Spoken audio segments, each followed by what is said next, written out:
So that's what the first round of questions had been with various products that center has helped the clients with, whether it's ISO 26000, designing a sustainability framework, reporting, capacity building.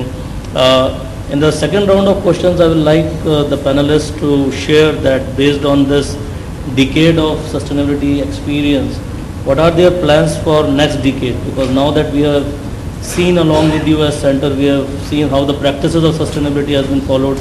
Let's try to learn from you that how your companies are looking ahead for next decade and what are the plans for that.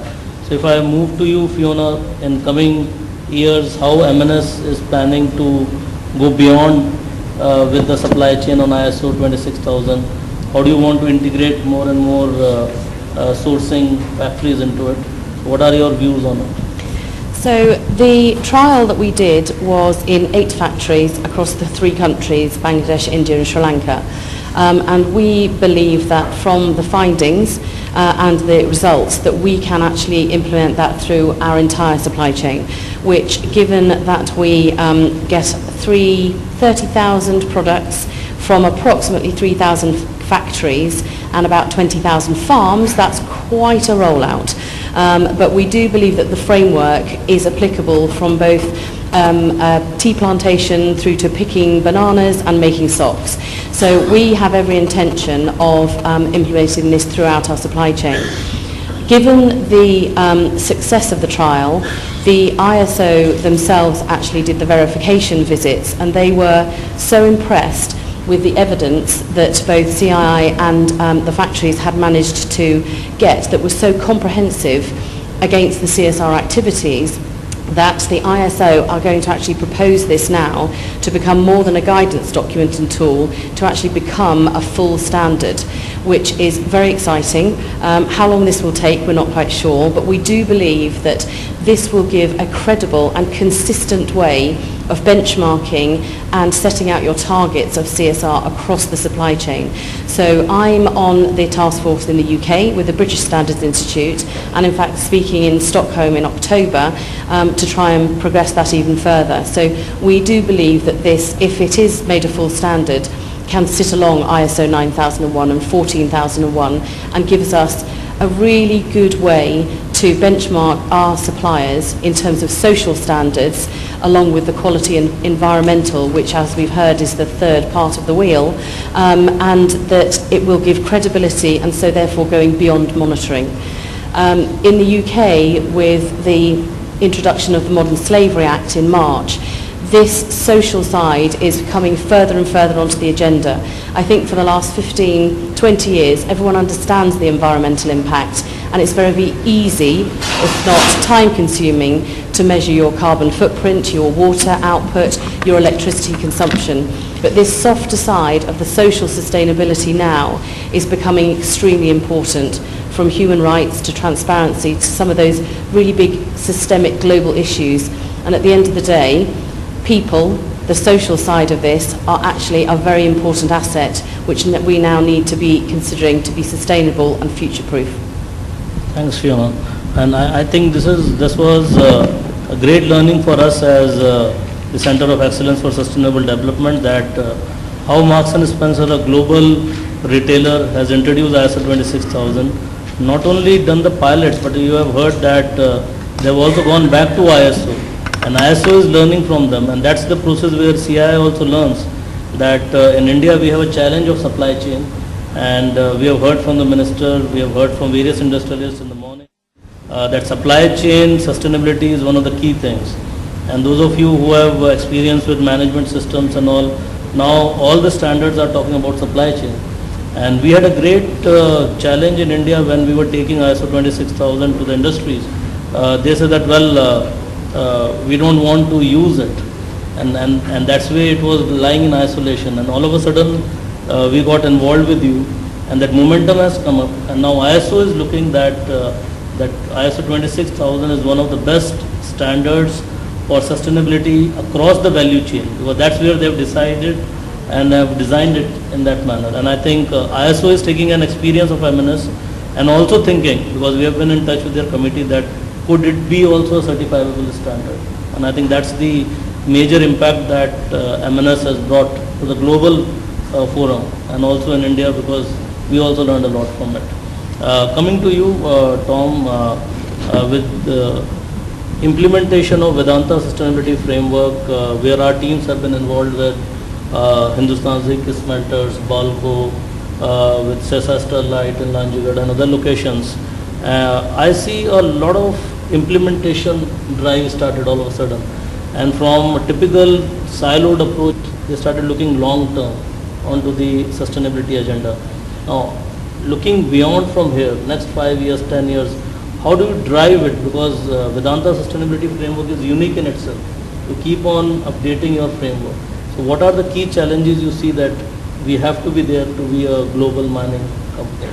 Well, that's a good start, because I see three emerging or evolving trends, which the first one is just what you've asked me about that I want to cover. And I'll start with your finishing point, Fiona, about the social side and the fact that it is all about people. It's not just the people that are employed by the company, but it's the people that are affected by the company. This is the first year that there are more mobile phones in the world than there are human beings in the world. So everyone's connected. Everyone talks to everyone else. If anyone's got a problem, they ring somebody else up. There are no sort of isolated outposts of people that can be disgruntled. They'll talk, they'll chat, and they'll very quickly mobilize resources if they see something they don't like. So what that does, it means that we have to, with all the good work that we've all been doing, we actually have to put the accelerator on it, because expectations are going to be rising exponentially. So that means that all this work is actually got to be turbocharged. The second thing I see in terms of emerging trends, it hasn't been an Indian issue so far. We talked about it in the World Business Council with Sustainable Development last night, but I think it's going to be a trend that's going to begin hitting even in the next 6 to 12 months Indian industry, and that's going to be carbon and the carbon debate. So far, India has been sort of kept out of it. It's been in the rich person's club. U.S., Europe, Japan, and now China is just beginning to get into it as their per capita GDP has risen. But I suspect that as we come into these Paris Accords, that you're going to see the Indian leadership beginning to elevate this discussion, and it's begun infecting, I think, CII's agenda and Indian business agenda. We can't ignore the effect that India's growth is having on the carbon overall equation, even though most of the carbon was put in place by the U.S., by Europe, and Japan. So this is going to be something that's going to be an emerging issue. The third has nothing really to do with sustainability, it has to do with finance, but it's beginning to invade the sustainability patch, and that's tax transparency. Increasingly, people want to know, where do companies pay their tax? How much tax do they pay? Is that money going into the right place? Is it being distributed properly to society? And what are you as a company doing about it? This is something, again, tax we usually see as a bunch of group that's sitting in a tower somewhere over, separate from the people that are working on environmental issues or conservation or safety or social issues. These issues are all converging, and they will continue to converge over the next 5 or 10 years. Thanks, Tom. And I think one unique thing also about the Vedanta Sustainability Framework had been is that the audit is done in a transparent manner by third party. And we were surprised as center that these reports of audit are posted on the website. So anybody and everybody can just see that how is the performance on sustainability. And there is nothing hidden. And when we see it in Indian context, because we are learning from the global models which are going on, and seeing this will become a reality for India also. And I think that's where the learning comes for us as center, and we try to capture these learnings in the publication, share it with the audience so that we can even do better things in a better way, as you are saying. And yes, India has a very important role. We see at CII that we are a part of G20 nations, and also there are business meetings on B20 which is there, and India has a greater stake from the sustainable development point of view also. And just for information that we had Minister Prabhu over here, Mr. Prabhu has been nominated as the G20 Sherpa for the Prime Minister. So Mr. Prabhu represents India on the sustainable development agenda on G20 also. And that's the unique point that we keep on leveraging as CII and as center is the political part, the business part, and how do we do it into the implementation. We move to Mr. Trivedi to learn from you that your journey of sustainability reporting, how it helped in better decision making, because as I learned that once you started this journey, the appreciation started coming from the World Bank and ADB also, and there is certain scoring that these global funding agencies do, and this rating started a bit increased. So we want to learn from your experience that how this decision making is getting enhanced. So we would like to know from you that how you are taking this better decision making from the transparency that is coming up. Basically, after we started reporting and we got associated with World Bank, CII and ADB, we get a lot of feedback from World Bank, from ADB and our other stakeholders. From MOEF is also a very big stakeholder of ours. As I told you, our vision is to avoid. So on this principle of avoidance, we have taken many steps. During in late 90s, our involvement in forest was more than 6%. And after we adopted this policy of avoidance, after acceptance of this policy of avoidance, our involvement has come down to less than 2%. It is around 1.2% now. So this thing has helped us a lot in improving our sustainability. The forest department is clearing our projects easily, or that much resistance is not there. From 220 kV level, we have gone up to 400 kV level in late 80s. Then we shifted to 765 kV. And because of this technology upgradation, our involvement in forest and ROW, right of way, has reduced a lot. And this thing has helped us in resolving many issues. And impact on environment is also reduced many times. So this thing has helped in deciding for our management to shift from one technology to another technology. We have shifted from air insulated substations to gas insulated substations, which reduces the involvement of land by 2.5 times, means about 25% to 30% land is required.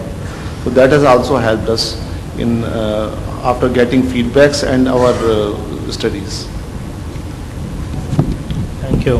And as far as I know, with Power Grid, also one of the key things had been in the decision making, that it has been a totally leadership driven thing, and we never thought that with a central PSU we will have so much amount of support coming internally. Because earlier it was felt that sustainability reporting is more for the private sector companies where capitals are required and all. But I think Power Grid proved it, that it's not only the transparency part, but it's better decision making, as he gave a apt example of the reduction of in the forest part, that where the clearance become easy of not destructing the forest area. And I think that's one of the key things. We move to you, Mr. Malik, from the capacity building agenda within L&T, because L&T is a very diversified company and there are various sustainability aspects across various business verticals. So how you are designing your roadmap towards sustainability, and where do you see the major challenges are from L&T perspective on the sustainability journey? Yeah, as you know, in L&T, right from the beginning, we put our sustainability roadmap, and it comes in a period of 3 years. The one is getting just concluded, 2012-2015. So my immediate task is, of course, to make it for 2015 to 2018 now. And so what we do is that we are having measurements for each aspect. For example, we take the target for the, say for the energy per person. Actually, by absolute term, energy you can't possibly control because business is growing. So we have a measurement of per capita energy consumption. So there we have taken a target of 5%, and we have to actually see the data. I think will not be achieving 5%, but will not be far off also. So this way, these are the way we are actually planning our subsequent, like for the, similarly for the carbon also. What should be our target? For scope 1 we kept in this 2012-15, scope 1 we kept 5%, scope 2 we kept 3%. And I think that we are likely to achieve. So like this, we'll be keeping again the target for the next 3 years sustainability plan. Where some other plan are also there that of course we'll be reporting now GRI, G4, and the data so far what we're collecting through Excel, now we have deployed a software through which I think it will be helping us in data collection also and analysis of the data. Also we are having a plan, and also we're doing now how our peer groups in the various businesses they are doing it. Looking into those benchmark and the areas where we need to improve or where from we can learn, we are trying to do that. So these are the things we need to do. As far as the challenge is concerned, yes, L&T is too diversified, and business they're having their the roadmaps are there, and the sustainability drives are centrally driven through the various, we call it as the independent company, ICs. So therefore, sometimes it so happens that the business line managers, they find it extremely difficult in certain situations, because we are particularly in the project sites, we do a lot of project business. Sometimes it happens that the local situation, that it's very, it's varied. We can't imagine that sitting in city like Mumbai or in Delhi, that what is happening in the hinterland, a road is to be constructed, and the effect of that on the community. So those are the things we'll have to take into that. We are always in that inclusion mode, and therefore we'll have to, sometimes we are finding those challenges, how to mitigate that. But ultimately our goal is that we'll not be compromise on that, on the three front of our economical, or the environmental and the social in that particular project territory, and therefore we somehow mitigate that. Maybe it takes some time, it takes some extra effort of those businesses, our central team, we work together. So these are the few of the things. As the business grows, this multiplies. So this could be one of the challenge.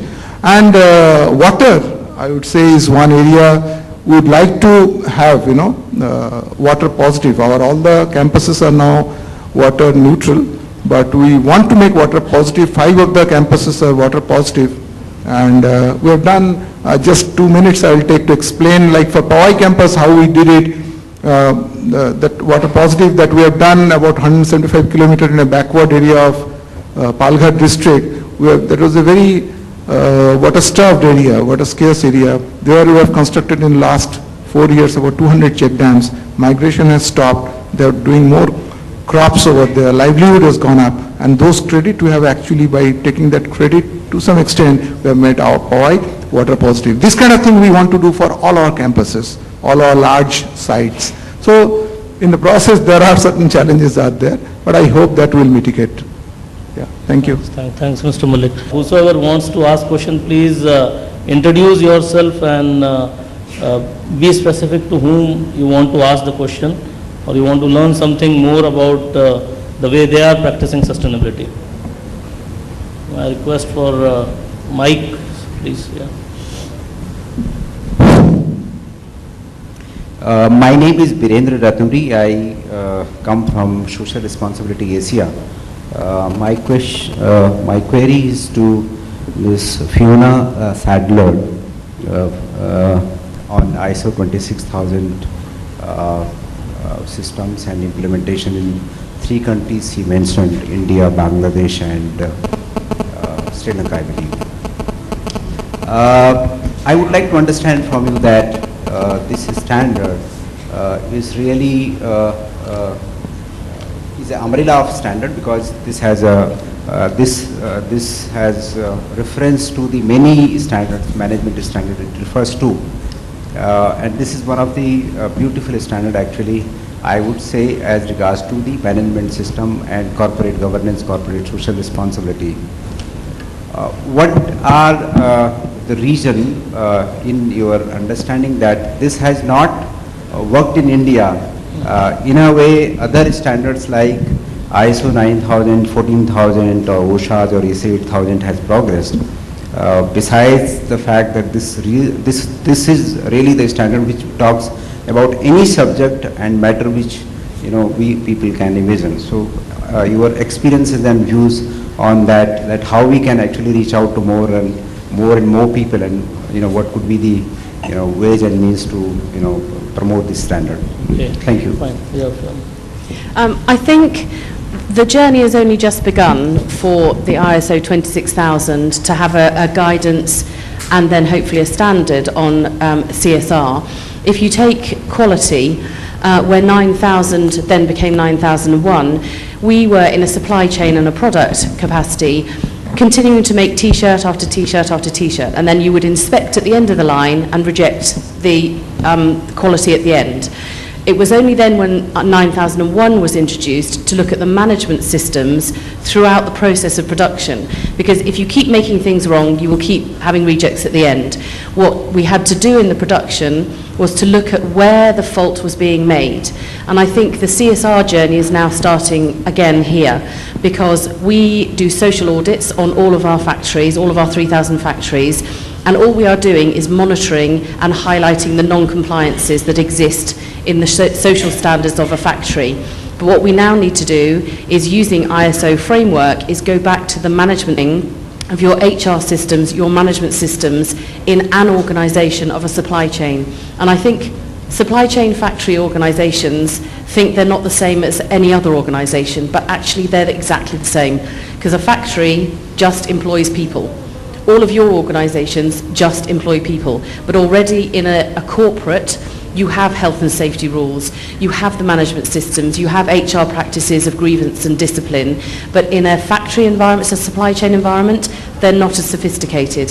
So I think it will be successful. We've only done 8 factories in 3 countries, but we are so impressed with the results that they are now being used as our model factories to roll that out from a social point of view and the social standards. So I think it will be successful, but I think with the help of CII and the framework that's been written, it has a consistent level of information gathering. So it's set on 7 exact principles with 7 core subjects underneath it, which makes it very easy to consistently gather that data and gather the evidence to show you're here today and you want to move to here tomorrow.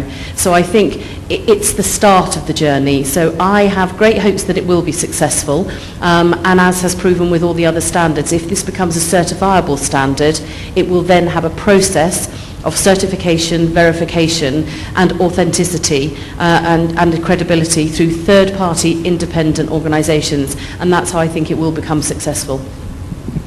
Thank you. Yeah. Might be, please. Welcome to you. Hi, my name is Hitesh Sharma. I come from RICO, and my question is to Tom. We all understand mining, owing to its operations, disrupts the ecology, the society around, and not just these, but also the culture, and in specific, indigenous culture. So what kind of programs do Vedanta take for ensuring this indigenous culture is, or this indigenous knowledge is intact? Thank you. For my part, I've been involved in developing new businesses and new operations around the world where indigenous cultures were part of the fabric of the area before the operation. They continue to be part of the important fabric on a going forward basis. So it is something that if you look at benchmark, you look at best practice on a global basis, it is something that with proper care can be done. It is, in first instance, it's about the stakeholder mapping. It's about then, from the stakeholder mapping point, recognize that you have effectively concentric circles of influence, not only right in the immediate area of a new operation, but in the surrounding regional areas. And even sometimes more importantly, you'll have locations that will be quite distant that will then encounter the politics of envy. Why didn't the jobs occur there and they occurred over here? Because remember, that there will be always people that will be resisting change, but there are generally, even in these locations, more people that just want a job. They want their kids to go to a proper school. They would love the opportunity to have access to health care. When I've been in the northern Arctic with traditional Eskimo cultures. I've been in Australia with traditional Aboriginal. I've been in Madagascar with literal cultures, all over the world. And there will be people that don't want to change, and we have to respect that. We have to then accommodate that. But you have a lot of people that just want their kids to live better than they lived, and they want the kids, that next generation, to live better too, while respecting the culture, while respecting the history. I can think of times where, Northern Canada was a good example, where there was centuries of oral tradition that no one had ever written. There were languages which were disappearing that we needed to actually, as part of our efforts to get that social license to operate, we had to hire researchers to be in for the first time to meet with the elders, document both video, audio, and in writing that language, that culture, and begin to provide that continuity for future generations. And there's many parts of the world where that continuity just dies out. So how can we help on a going forward basis add to that? In the world right now, this is part of that next change, and part of the IFC has introduced in their own financing guidance the requirement for free prior informed consent. And that's required for traditional communities around the world. And the sector is still trying to define what that actually means, and it's basically going from project to project on a global basis to assess that. But we're making progress. We're doing the things that we need to do there, and I'm convinced that the challenges that exist in this area in India are no different than what they are on a global basis. As long as the right science, as long as the right best practice is informed, there is a need for mutual respect in doing this, a recognition that the tradition is important, it needs to be preserved, but also you can preserve that while making lives better on a going forward basis. Good. Yes, please. So we'll come to you. Good evening. I am Pavleen Singh.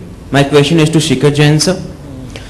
It's with regard to the green production, green marketing, or you can say green engineering. Recently, Walmart spent nearly $25 million in the States at one of its production unit. It was with regard to the green engineering, to reduce the carbon footprints, to reduce the wastage, to increase the usability of waste materials. And Walmart is well-established giant of e-commerce, and it has potential buyers as it is located in the developed nation. If we take this scenario to the developing nations, where there is emerging middle class, the gap between the haves and have-nots is more. There, the SMEs, small to medium enterprises, cannot afford to invest in such sort of green venture in order to sustain or introduce green engineering or green marketing to their companies. So how to tackle this menace in the developing nations?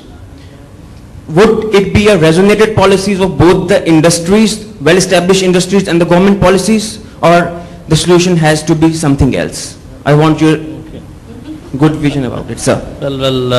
That's a tough and a good question, because as center we have been involved with many projects which deals with SMEs, the small and medium scale industries. Please sit. And one of the examples, because you have said of Walmart, okay. I know one of the companies, an SME in India, in Maharashtra, a small SME doing pickle manufacturing, okay. Now what's the interest of Walmart in that? And in sustainability we talk about 3 dimensions, okay, economic, environment and social. Largely we feel that there is a problem in environment and social, but at times it's a problem in economic also, that we need to understand, because economic will drive the green and the clean technology that we are talking of. Now for ages this SME thought that I should not reflect the actual account figures, because if I reflect my actual account figures, I will not be an SME. So purposely, just to show itself as an SME, it used to keep its turnover below certain restricted norms. One fine day, one of the CI team, when we were there in consultation with them, he said that there is no point doing it, because Walmart has a requirement that if you want to win their supply chain, you have to do a minimum of 12 crores, which he said that we are doing actually. And that's where the beginning started. Once they started doing their economic aspects clearly as per the laws required, you will be surprised that it's a 60 crore company now over a span of 8 years. Purpose of giving this example is that when the taxation part we are talking of, when an SME realized that there is a value of economic, environment and social, all the 3 drivers get them into the global supply chain. So, and then even Walmart started investing in them. It's not that they were not investing. And always the OEM will give a mentoring approach. And that's what we have learned with Marks and Spencer. Marks and Spencer said that we have our sourcing done from the factories. When we went with them to the factories, that's what our role as CII is. And we started talking to the factories, and I think one of the major learning that came, just divulging your question from Walmart to Marks and Spencer, we talk about grievances a lot in Indian factories, grievances related to many stakeholders, and it's a buzzword in sustainability. But when we started doing ISO 26000, we realized that there is no structure of grievances mechanism. And I think one of the best factories of government in India didn't have that. And they were not SMEs, they were much bigger. So what we are trying to say over here is that these challenges will remain of clean technologies, green technologies. It's the mindset change. If that SME said that no, I can do it, there is infrastructure available, there is knowledge available, and they can become big. And I think that's what our role as center is. That's what the role even of the multinationals to whom you will be in the supply chain is. Okay. Thank you, sir. Thank you. We had a question from you, sir. I am R. Mehrotra from Delhi Technological University. I had a question to Mr. Jain as well as to the other panelists. Some part of it is already answered with the previous one. Okay. How do you ensure the sustainability norms and all this for the supply chain, particularly in the Indian context? Yeah. Because they may be having, as you yourself said, many kind of other mindsets, and ensuring, how do you ensure actually what mechanism we will follow? We know about some foreign companies buying from India, they are able to ensure in some coercive manner, but within India, how is that ensured? Okay. That's I think I will request you, Mr. Malik. My experience I can just share with you in a couple of minutes. Actually, this is to work in the supply chain also, it is our next agenda. We'll have to do that in a mass scale. But we started this pilot, actually last year we did it for our heavy engineering business, which is based from one of the major units in Powai. And we have gone to seven of the suppliers, of their A-class suppliers. And we have found that they were wanting in some of the areas. particularly energy conservation, something related to safety. And there was a dialogue. Initially they were a little reluctant because they started with the same premise which most of the suppliers, they say, okay, my cost will be escalated if I want to do this. So there was a persistent dialogue between them and us, and we proved it to them that we said that, okay, let us work together and you see, let's see that whether really it is adding up to your cost. And component by component, couple of those things were worked out, and we worked with them almost for about 7 months. Let me tell you, things were a little topsy-turvy initially, but slowly those people, when they found that there is a reason for it, and ultimately they will get benefited out of this, they have actually fallen in line. And those all 7 suppliers, wherever there are the NCs, I would say, in the first of our recce, what we did, they have all complied. And so the point is, I think it's a question of mindset. Lot of change in mindset, whatever, we are having certain kind of thing imprinted in our mind that if we do this, this will happen, cost will go. So we'll have to work, you'll have to give little time, but believe me, this is my practical experience that with these suppliers, we have got a good result. Yeah.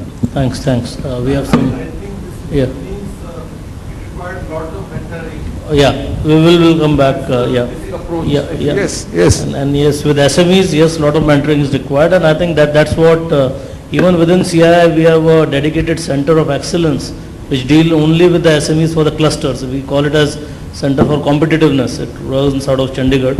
It makes a cluster, so that, and cluster is on the joint saving basis. Once you save, then you start investing into it, because SME is always cost conscious. So we have to show them that it is a cost saving, and then they start working on it. And we have done many environmental clusters, we have done those social clusters, and also now the technology clusters. So that's how we are moving. Let's go to the next question, please. Yeah. Yeah, I'm Manjeet Singh and I work for GIZ. My question is basically a simple issue, but I would seek response from Mr. Tom from Vedanta and maybe Mr. Malik from L&T. Mr. Tom mentioned about the Vedanta sustainability framework, and he also enumerated certain parameters of that sustainability framework, which focused mainly on the societal, the community part of it, and something on the occupational health and of the workers.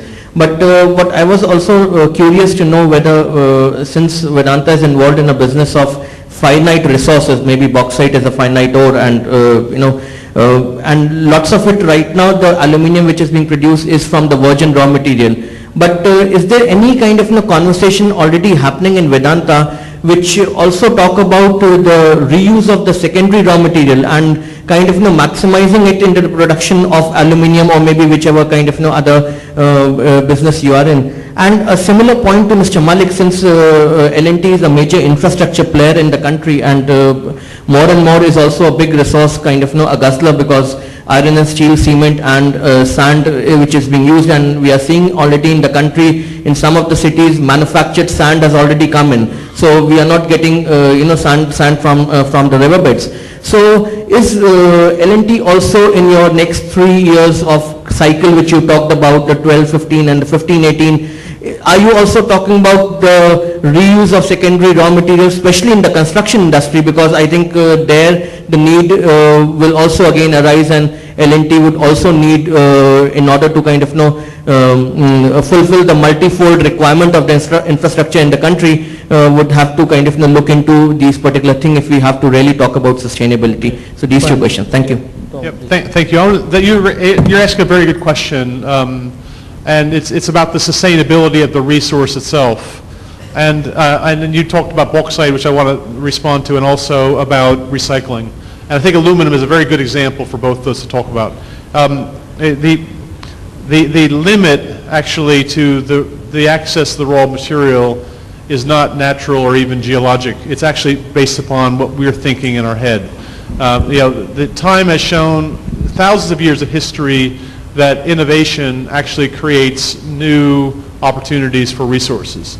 So right now, let's just say bauxite in India. There's several billion tons already mapped, known, which would be good for a couple hundred years. And you say, well, what about after that? As we speak, we are looking at resources for bauxite in India. We're buying bauxite from other parts of the world. We're trying to get more access in India. But at the same time, we're beginning to follow emerging technologies. I mentioned earlier the minister raised fly ash. Fly ash is a waste product that is a problem for the country. What to do with it all? It just so happens that in India, about 30% of the fly ash is alumina. That is the raw material to make aluminum.